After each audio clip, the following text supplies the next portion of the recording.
Hello दोस्तों।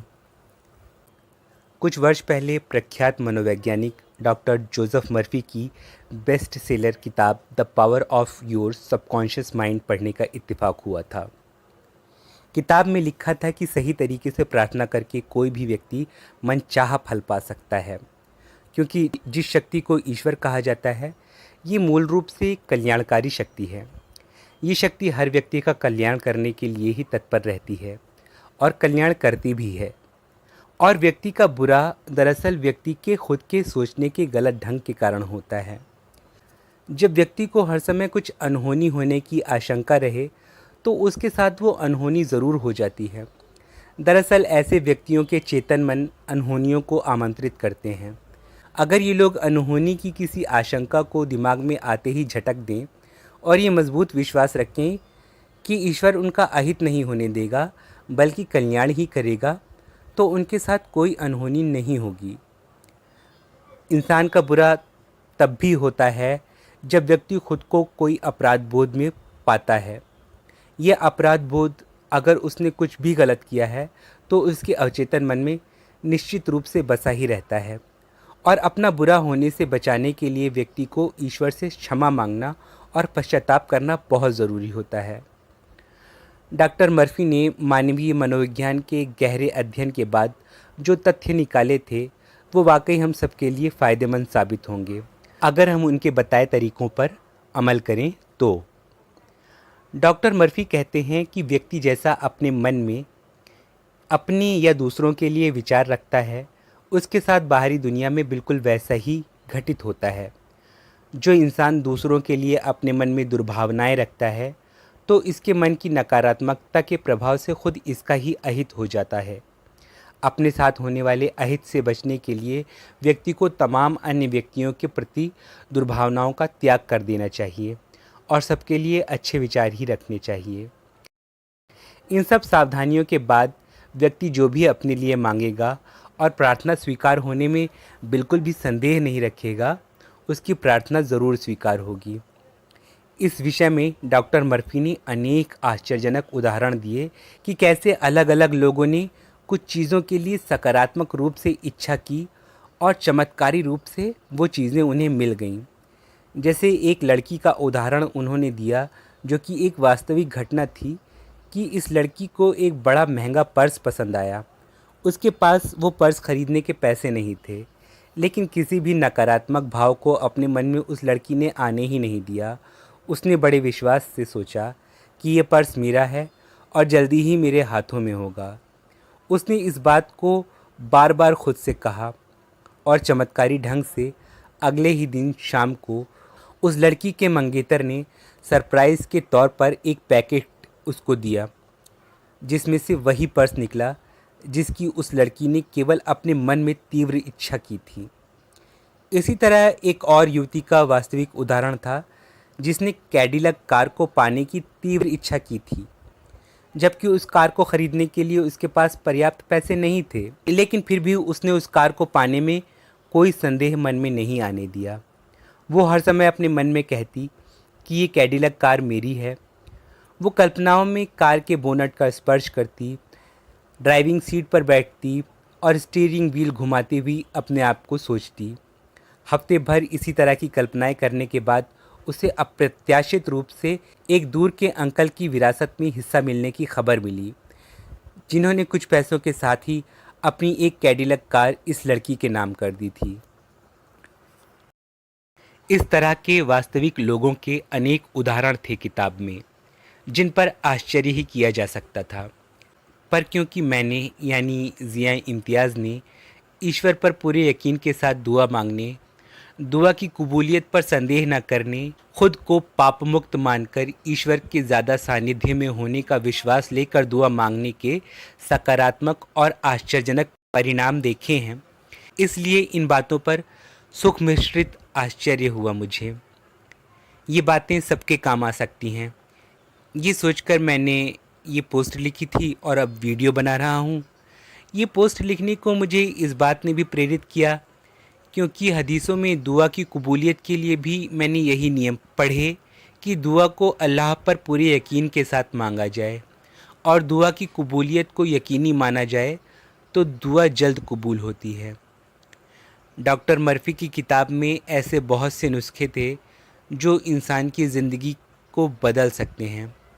आप अगर अपने मन में ईश्वर के प्रति ईमानदार बनेंगे और दुनिया के तमाम लोगों के प्रति दुर्भावनाएं दिल से भुला देंगे और एक नेक इंसान बनकर ईश्वर से पूरे यकीन के साथ दुआएं मांगेंगे तो उसके कल्याणकारी परिणाम भी आप देखेंगे। हाँ, प्रार्थना जल्द स्वीकार हो, इसका एक नुस्खा तमाम मनोवैज्ञानिक इलाजों में बताया जाता है और यही डॉक्टर मर्फ़ी ने भी बताया है कि आपको जो भी दुआ करनी है वो रात को सोने से पहले रोज़ अपनी दुआ को दोहराया करें, क्योंकि जब आप सोते हैं तब आपका अवचेतन मन जागता है और अवचेतन मन ईश्वरीय कल्याणकारी चमत्कारी शक्ति के ज़्यादा करीब होता है। इसलिए आपकी प्रार्थनाओं के जवाब बहुत जल्दी मिल जाते हैं, यानी आपकी प्रार्थना बहुत जल्दी पूरी हो जाती है और आप उसको साकार होता हुआ देखते हैं अपने जीवन में। विश्वास के साथ ये काम करिए और सुखद परिणाम आपको देखने को मिलेंगे। आपके सबकॉन्शियस माइंड में हर उस सवाल का जवाब है जो भी सवाल आप करते हैं। आप ये बात नहीं जानते कि आप खुद एक किताब हैं और आपके अंदर हर सवाल का जवाब मौजूद है। जितने भी वैज्ञानिक आविष्कार हुए हैं उन सब में सबकॉन्शियस माइंड का सहयोग है। सबकॉन्शियस माइंड बिना सपने के जागते हुए भी विचार देकर खोज में सहयोग देता है। अपने दिल पर नज़र रखें, अचानक आने वाले विचारों और सपनों पर ध्यान दें। उनमें आपके लिए बड़े खजाने की कुंजी होती है। सवाल से सपना, सपने से आविष्कार और आविष्कार से धन दौलत और प्रसिद्धि मिलने के अनेकों आश्चर्यजनक उदाहरणों से इतिहास भरा पड़ा है। हमारा अवचेतन मन या आत्मा का वो रहस्यमय हिस्सा जो ईश्वर के बहुत ज़्यादा करीब है, उसकी शक्ति को मैंने खुद महसूस किया है और तहे दिल से मानता हूँ कि इस शक्ति से इंसान बहुत कुछ पा सकता है। ये शक्ति दरअसल इस पूर्ण विश्वास से मिलती है कि सर्वशक्तिमान ईश्वर हमारा कल्याण करना चाहता है और जब हम उसके कृतज्ञ होकर उससे कुछ मांगते हैं तो वो हमें ज़रूर देता है। सिलाई मशीन का आविष्कार करने वाले एलियस होव की आप बीती कम दिलचस्प और आश्चर्य में डालने वाली नहीं है। वो सिलाई मशीन का आविष्कार की कई कोशिशें कर कर के थक चुके थे, पर मशीन का सही डिज़ाइन बन ही नहीं पा रहा था।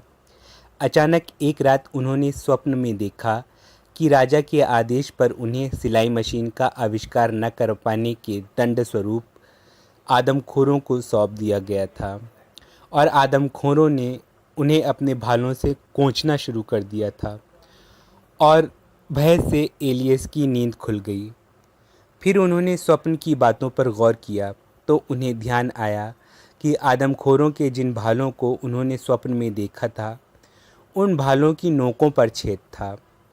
इस यूनिक डिज़ाइन का ध्यान कर उन्हें विचार आया कि क्यों न सिलाई मशीन की सुई में छेद आगे की ओर रखा जाए तो संभवतः वो सही काम कर जाए।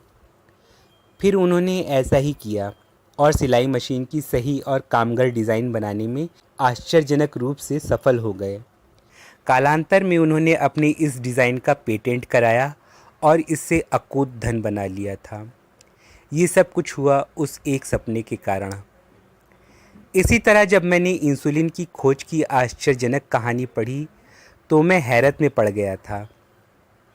1920 के दशक में डायबिटीज़ का प्रथम इलाज इंसुलिन की खोज करने वाले मशहूर कनाडाई डॉक्टर और शोधकर्ता डॉक्टर फ्रेडरिक बेंटिंग को भी इस खोज में सफलता एक स्वप्न के ज़रिए मिली। वो तब लाइलाज रोग डायबिटीज़ के इलाज की खोज में दिन रात लगे थे, पर सफलता अब तक न मिली थी कि एक रात उन्होंने स्वप्न में देखा कि उन्हें कुत्तों की बिगड़ी हुई पैंक्रिएटिक डक्ट के अवशेष निकाल लेने चाहिए। जब उन्होंने वास्तविक रूप में इस तरीके पर प्रयोग किया तो यह सही साबित हुआ और डायबिटीज़ का इलाज खोजने के कारण फ्रेडरिक बेंटिंग इतिहास में अमर हो गए। उन्हें अपनी इस खोज के कारण 1923 में नोबेल पुरस्कार दिया गया। इस प्रसिद्धि का कारण भी एक स्वप्न। इसी तरह इतिहास में केकुले के उस स्वप्न की बात भी बहुत प्रसिद्ध है जिसे देखकर केकुले ने बेंजीन रिंग का फार्मूला बना दिया था। केकुले ने अपने सपने में सांप को अपनी पूंछ पकड़े देखा और इस दृश्य को देखकर उन्हें बेंजीन रिंग की डिज़ाइन सूझी थी। तो सार ये है कि आपका सबकॉन्शियस माइंड आपको सपने में सॉल्यूशन दिखाता है।